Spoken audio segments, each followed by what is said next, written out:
informático, doctora en Derecho Constitucional por la Universidad Complutense de Madrid, doctoranda en la Universidad Pontificia de Comillas, y nos va a hablar de esas tecnologías biométricas aplicadas a la ciberseguridad. Muchísimas gracias por estar con nosotros. Ofelia, un fuerte aplauso para ella, por favor. Gracias. Todo tuyo. Muchas gracias, Mónica. Es un placer compartir escenario contigo una vez más. Que sepas que me da mucha tranquilidad verte aquí con nosotros. Y bueno, muchísimas gracias a todos por estar aquí en un día tan sumamente caluroso como el de hoy. Yo que soy de León, aunque llevo aquí 20 años, no consigo aclimatarme. Espero que mi cerebro pueda dar la sesión como corresponde y cumplir expectativas. La verdad que cuando me propusieron la participación en este evento me costó encontrar un tema que pudiera encajar, porque normalmente los eventos que organiza el CCN, a quien desde aquí agradezco muchísimo la posibilidad de estar con vosotros, pues son bastante técnicos. Y claro, yo soy la abogada, soy la que trae el rollo legislativo y la que viene a decir no a todo. ¿Esto se puede hacer con tecnología? Pues todos los que me preceden y los que me siguen dicen que es maravilloso, que tenemos unas cosas súper modernas, que España es puntera, que estamos a la vanguardia, y llego yo detrás y digo, no, es que no podemos hacer nada de eso, es que es una locura, es que como lo hagamos la hemos liado. Frenad un poco, ¿dónde vais con esto? Habrá que pensar si nos va a dar más daño que beneficio. Es difícil, por lo tanto, cuando he pensado en hablar sobre biometría, digo, ¿qué puedo contar? La tecnología que extrae esos patrones, cómo funciona, cómo se almacena, cómo se procesa, cómo hace el match, esa no es mi parte. La parte técnica yo la dejo un poquito de lado ahora mismo. Yo lo que quiero presentaros es el escenario legal reducido. Es decir, no voy a sacar todas las normas que hablan sobre biometría, porque tendría que remontarme a antes del año 2000. Es una locura. Pero sí voy a utilizar unos pilares, unos ejes sobre los que explicar cuál es la situación de la biometría, que es la que era y la que sigue siendo. Nos encontramos con problemas muy similares a día de hoy. Si os digo que los datos biométricos son, en la mayoría de los casos, datos de carácter personal, yo saco aquí el Reglamento de Protección de Datos, RGPD, GDPR, llámenlo como ustedes quieran, pero nos tiene a todos crucificados. Y terminamos. Bueno, con tilde. Terminamos la sesión. Datos de carácter personal, datos de nivel específico, datos de nivel alto. Costó muchísimo que se entendiera que los datos biométricos son unas características especiales, que tienen que tener un tratamiento especial y unos niveles de seguridad, unas garantías específicas y potentes. Antes del Reglamento de Protección de Datos europeo, no eran tratados como tales. De hecho, incluso se llegó a decir por las agencias de protección de datos de las comunidades autónomas, que sabéis que son las que se dedican a las administraciones públicas, en concreto la catalana hace muchísimos años, 14 o 15 o más, dijo que eran datos normales y que un funcionario que ponía la huella dactilar era registrado para entrar en el trabajo, que qué más da eso que una tarjeta. Claro, en ese momento yo decía, ¿cómo que da igual? Yo de una tarjeta con un número de funcionario que entra, de control laboral, me puedo deshacer, pero de la huella dactilar yo no me puedo deshacer. Estoy dependiendo de que la empresa o la administración pública se deshaga de ese dato para yo poder desvincularme de ese momento. Si hablamos de antecedentes penales, ojo, que ya no es un señor o una empresa que tiene todos esos datos, estamos hablando de un Estado que tiene antecedentes penales. Hablaba ayer con una amiga que le toca ver un poco cómo va el tema de la ley del aborto y todas las reformas que quieren hacer, y decía que es que los médicos que quieran objetar de la objeción de conciencia tienen que pertenecer y estar en un registro.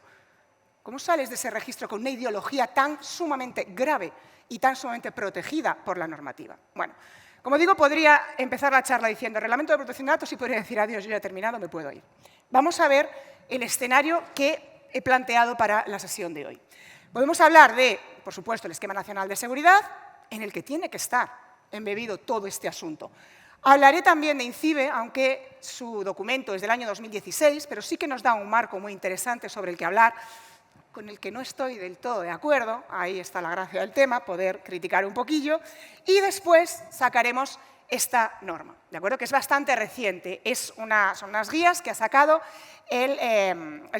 conjuntamente, digamos, el Supervisor Europeo de Protección de Datos, esta es de European Data Protection Board, que nos dice en el ámbito más estricto. Podemos hablar desde nivel usuario, voy a entrar en un gimnasio, hablamos del control laboral, empresa, sector privado o sector público, y el más grave del sector público no son los funcionarios, el registro de la entrada y control de la actividad y de productividad, sino los temas legales, penales y el control de la delincuencia organizada, digamos que es la parte más dramática. Claro, si yo digo esto, que lo mencionaré luego, pero ya lo adelanto, He empezado diciendo reglamento de protección de datos.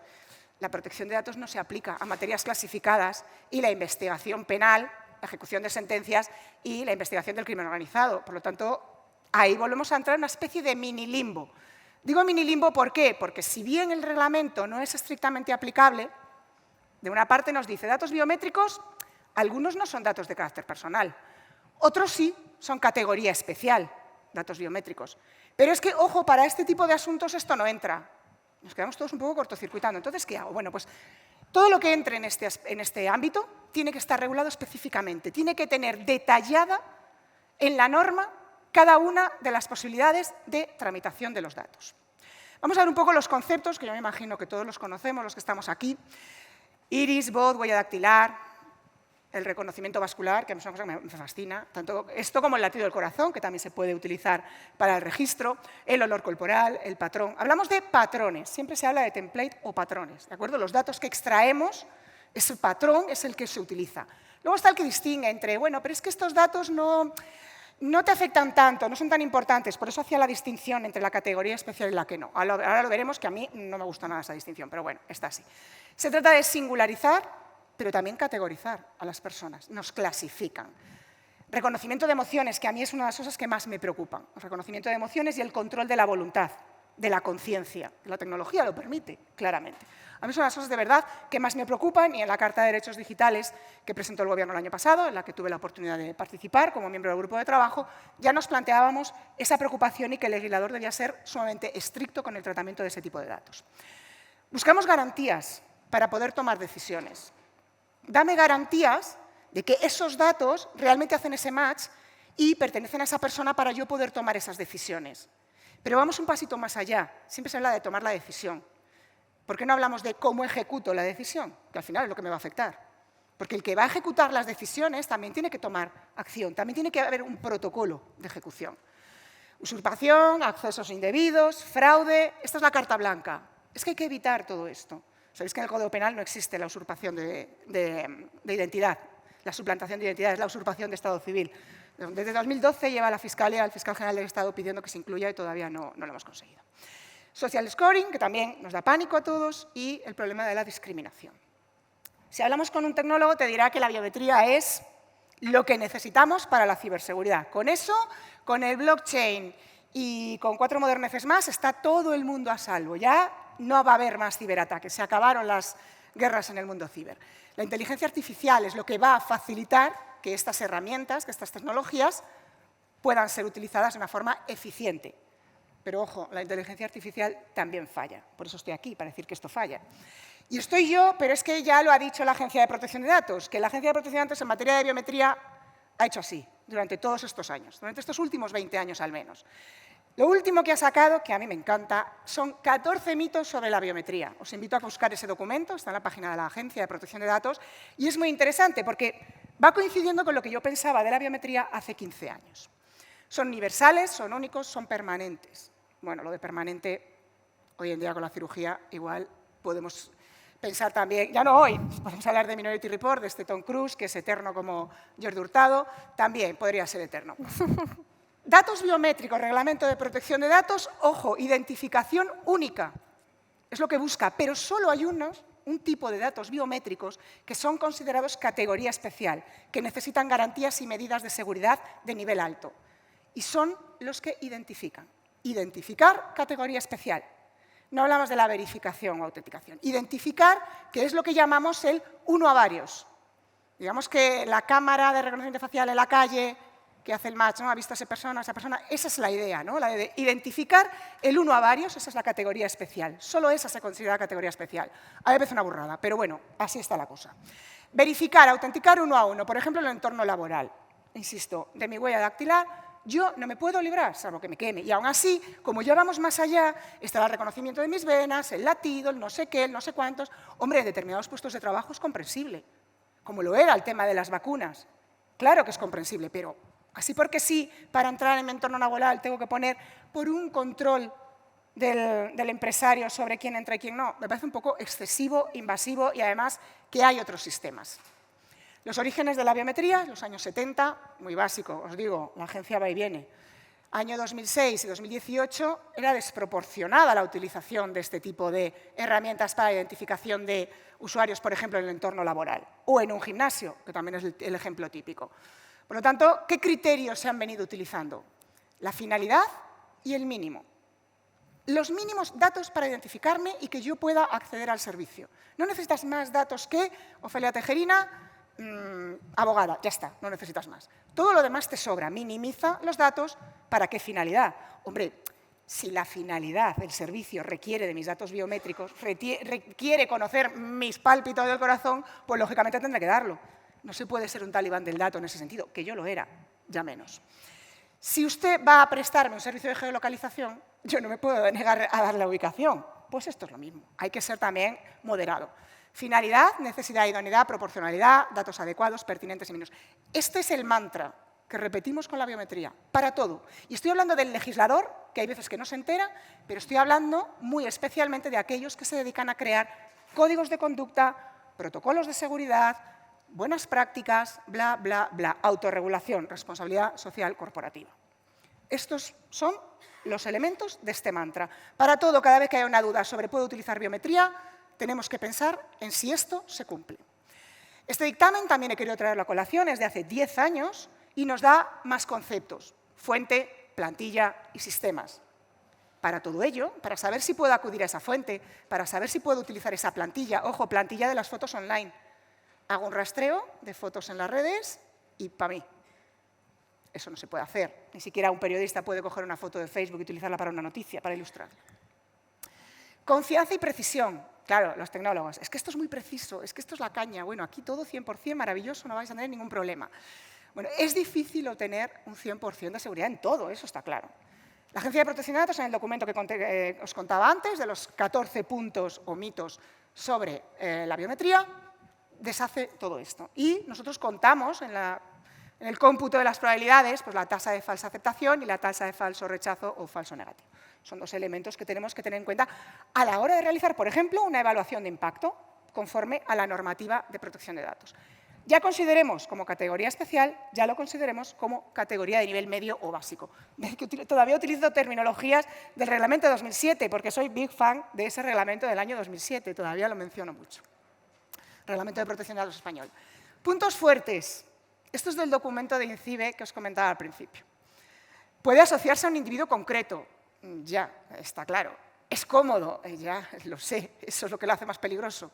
Y además es altamente resistente al fraude. Bueno, altamente es resistente al fraude.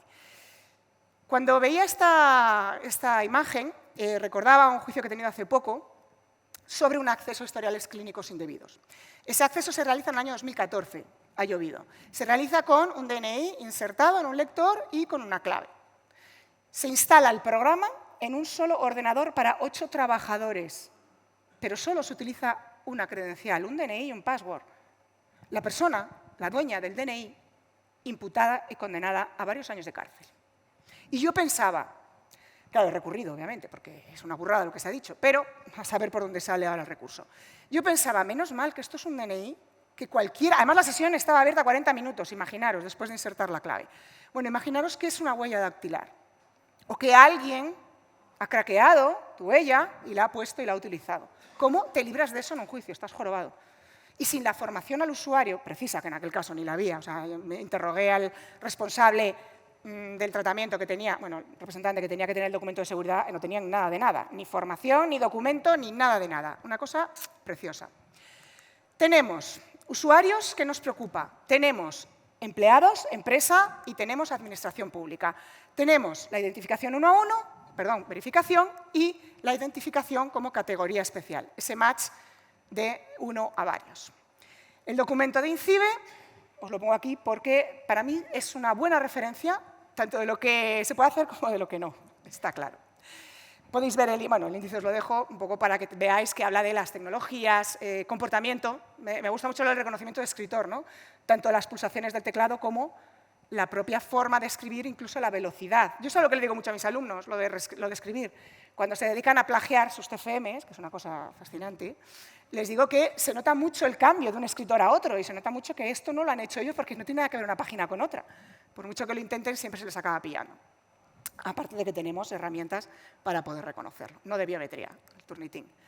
Ejemplos que nos encontramos en distintos documentos. Utilizo unas directrices del año 2019 del European Data Protection Board y habla de, por ejemplo, el acceso al edificio, una persona que no haya dado previamente su consentimiento. Si yo tengo una cámara para identificar y machear quiénes están entrando, por eso pueden entrar empleados, si paso yo porque voy a ver a un fulanito, ya estoy ahí, ya me están registrando, probablemente ya estén extrayendo ese patrón de mi cara. A mí eso no me parece proporcionado, ni me parece lógico. Un ejemplo que me parece gravísimo. El propietario de una tienda desea personalizar su publicidad en función de las características de sexo y edad del cliente capturado, pero no genera plantillas biométricas. Como no son datos, decíamos en la primera slide, mayoritariamente son datos. Pero, por ejemplo, controlar el movimiento de un ratón para ver si es un humano o un robot, eso no es un dato de carácter personal. Pues claro que no. Por eso el mayoritariamente no lo serán cuando no identifiquen. Más ejemplos. En una guardería se instala un lector de venas. Una persona guarda su imagen en un álbum de fotos Internet. Cuidado, el registrar el sistema biométrico para esa carpeta de fotos tiene que tener un consentimiento explícito. Pero aquí nos dan varios ejemplos donde sí se permitiría esa utilización de datos biométricos. A mí, insisto, me sigue pareciendo peligrosillo. O, lo que decía antes, el laboratorio de una empresa que investiga virus peligrosos. Hombre, aquí sí.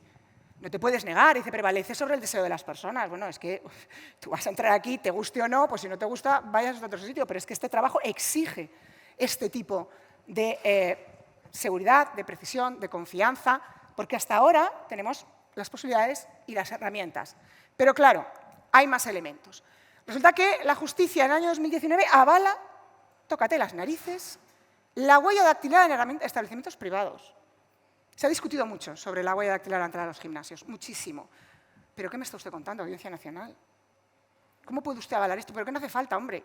Es proporcional, idóneo y necesario. Bien, si este gimnasio en concreto hubiera tenido serios problemas de seguridad, estuviera constatado, al igual que cuando nos decían lo de las cámaras de videovigilancia, teníamos que haber demostrado que era necesario por las circunstancias concretas de esa empresa, de ese lugar.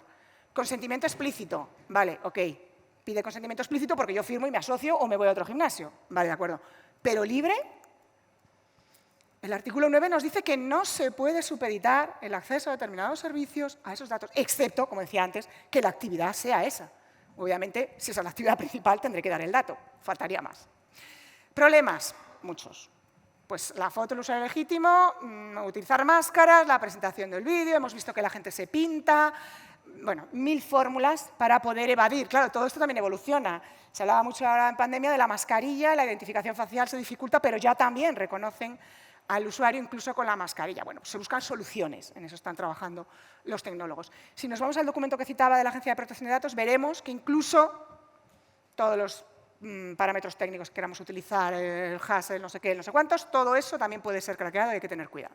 Gestión de riesgos, mismo documento de INCIBE que traía a colación. Vulnerabilidades de las tecnologías. Saca una tabla, ¿vale? La traigo un poquito como ejemplo, no me quiero detener tampoco demasiado, pero tienen en cuenta, son conscientes de esos riesgos de la utilización de la biometría. Vulnerabilidades comunes, de la huella, del iris, del reconocimiento facial, reconocimiento de voz, escáner de firma.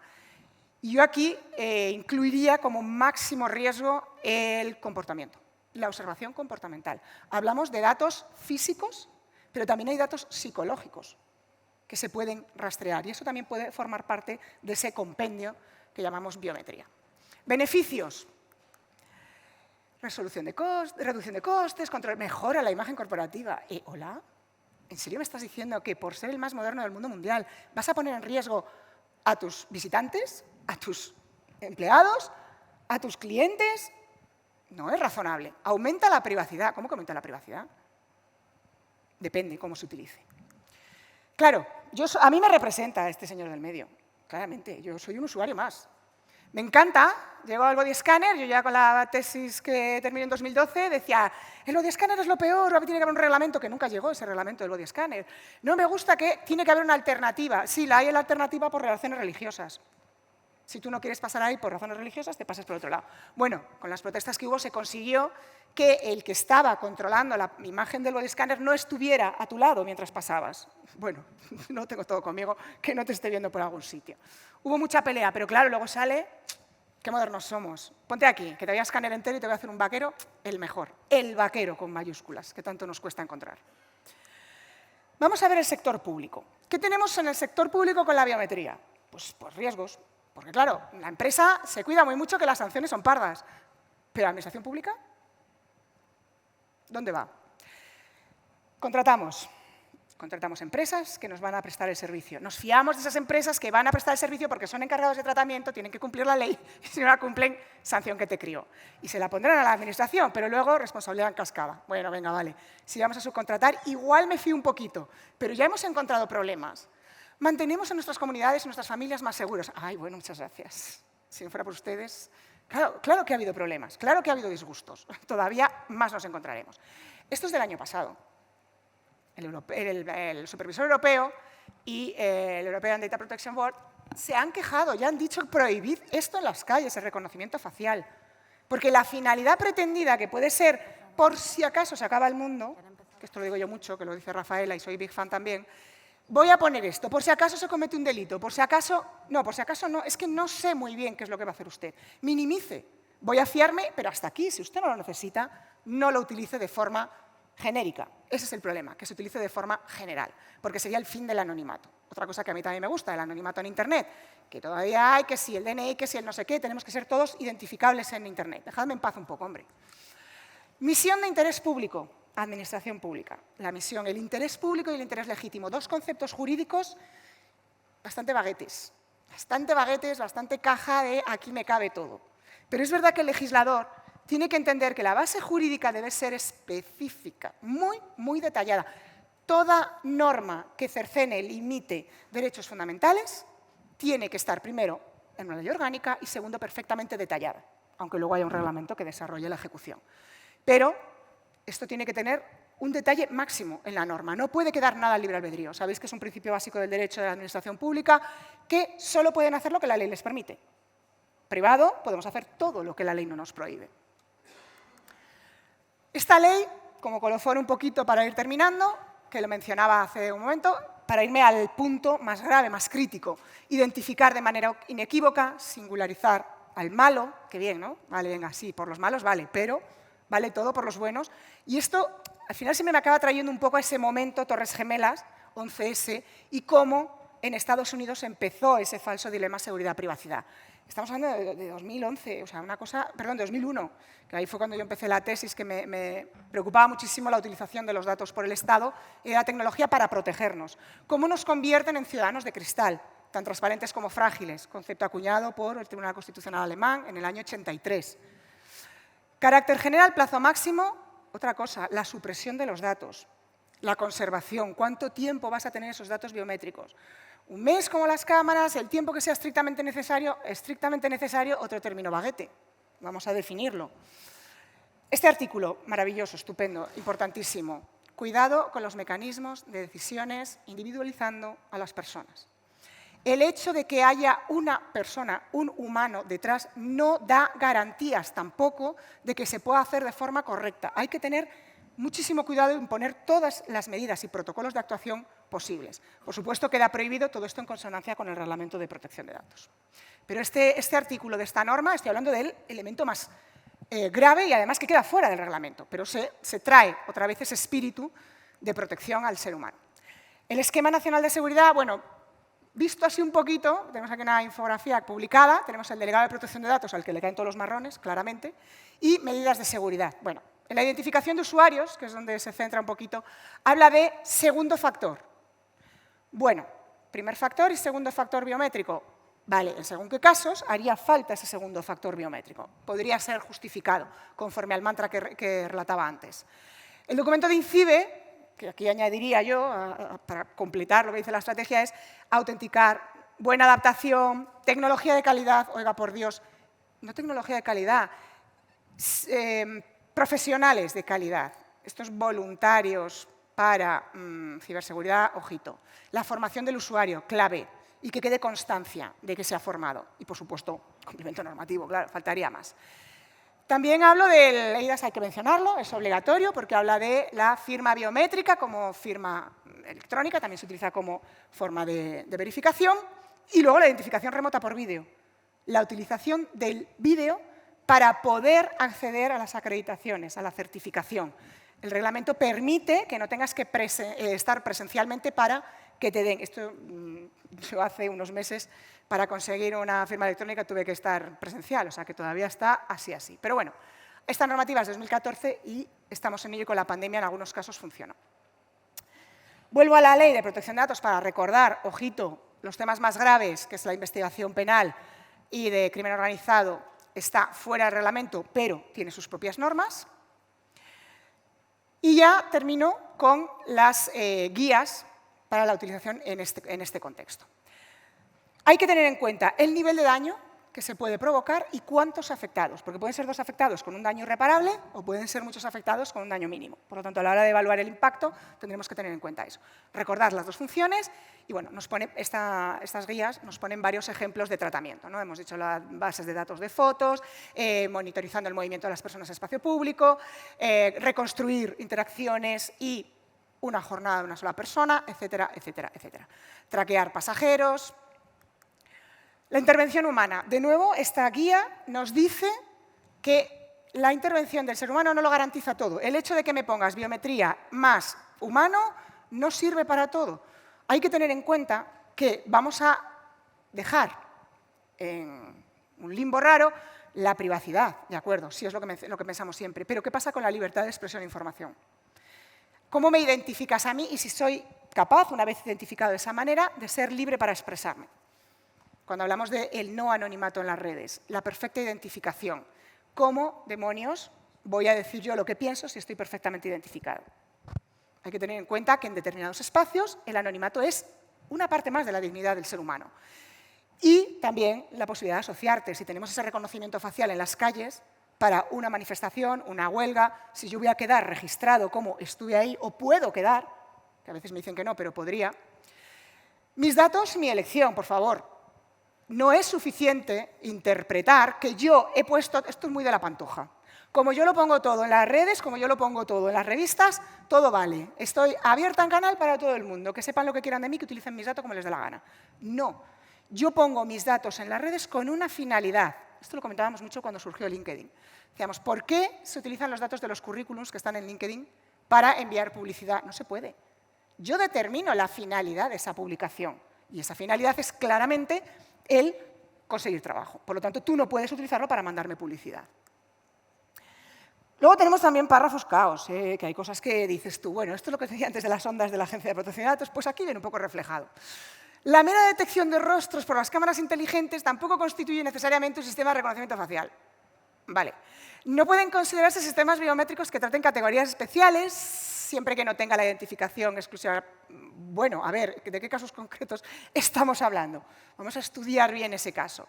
Pero no son totalmente ajenos al reconocimiento facial. O sea, me estás diciendo que yo puedo extraer los datos biométricos, puedo no utilizarlos para identificar, pero también puede que sí. Fenomenal. Me dejas así un poco como de qué me estás hablando y cómo interpreto yo esto como abogada para cualquier otra persona. Robo de datos biométricos, deepface o deepfake, que ya lo llaman, a la orden del día. Por supuesto, no es 100% seguro. La carga de la prueba, como uno de los últimos elementos que traigo a colación, y es cómo demonios demostramos que no era yo. Y esto lo digo desde mi papel, cuando me toque actuar como abogado defensor, en casos en los que no haya defensa alguna. ¿Se trata de identificar unívocamente al malo? Sí. Pero ¿y cuando ocurre un problema, un fallo de seguridad? ¿Cómo determino yo quién tiene la carga de la prueba?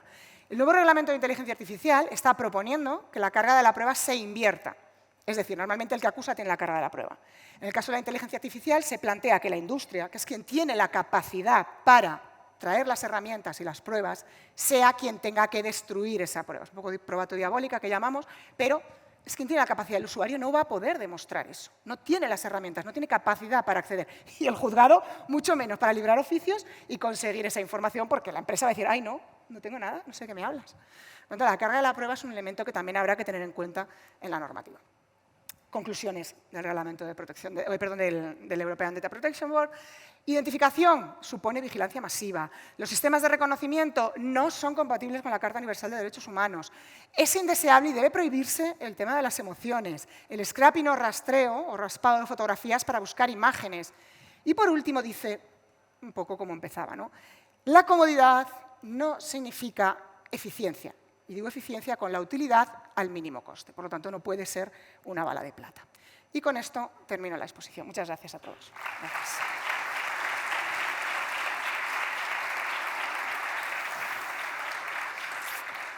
Fantástico, Felia. Pues te traslado algunas preguntas. A ver, algunas más difíciles, otras más fáciles. Tú eso ya lidias con ello. Te preguntan si se puede utilizar datos biométricos a través del móvil para autenticarse ante una administración pública. Poder se puede, claramente. La respuesta siempre es la misma. ¿Se puede? Claro que se puede. ¿Se debe? Pues hombre, la administración pública primero tiene que informar, porque si no, no vamos a ser capaces de entender. Pero la administración pública informa también a través de normas. La legislación es la que establece el interés legítimo. Si la administración obra conforme a ese interés legítimo, entonces se puede hacer perfectamente. Pero tiene que tener las herramientas y las garantías, claro. En este sentido, ¿a qué problemas legales se enfrentan precisamente estos organismos si no protegen bien los datos biométricos, si hay una brecha de seguridad en la que se filtran este tipo de datos? Bueno, si hablamos del Reglamento de Protección de Datos, sanción, y esa sanción queda en nada porque la sanción económicamente por la Administración Pública no se paga. Pero es verdad que la Administración sí puede repercutir esa responsabilidad en el funcionario que la lió. Y ese funcionario sí puede tener una responsabilidad incluso económica con el afectado o los afectados. A ver, que no es fácil, que es mucho corporativismo y que yo muchas veces decía, digo, a mí me da más miedo la Administración que Google, porque Google puede tener responsabilidades, pero la Administración Pública lo que tenemos es exigirle al electorado que cumpla las normas y si no lo hace, pues intentar que desaparezca el organismo corporativo que lo dirige. Ocurre lo mismo si estamos en el caso de un ataque a la cadena de suministro. Ha sido uno de nuestros proveedores que ha sufrido el fallo, el ataque. ¿Qué ocurre? Si hablásemos del entorno privado sería más sencillo. La cascada de responsabilidades, ojo, aquí lo que tenemos que hacer, si yo fuera una parte de esa cadena, un eslabón, yo lo que haría sería protegerme. Y ese escudo siempre son los contratos con los terceros. Y esos contratos, bueno, el más famoso no es el del encargado de tratamiento. Si yo lo tengo bien establecido, bien firmado, he trasladado esa responsabilidad. Y aunque en primera instancia se me pueda denunciar a mí como responsable del tratamiento, yo luego puedo repercutir. Entonces hay que buscar la cadena de responsabilidades y ver el eslabón y quién ha puesto mejor esos compartimentos estancos de responsabilidad, ese escudo. Hacer bien los deberes antes también, ¿no? Sin duda, siempre prevenir. ¿Y cómo ayuda la adecuación del esquema al Esquema Nacional de Seguridad para gestionar estos riesgos, para reducir también estos riesgos que supone la implementación de tecnologías biométricas? Bueno, el esquema realmente lo que puede hacer es determinar aquellos escenarios donde es más útil, con menos riesgo. Es decir, aquí sí puede ser útil ese doble patrón de verificación para X cuestiones. Determinar muy bien dónde se puede utilizar, dónde no, y establecer también los protocolos de utilización.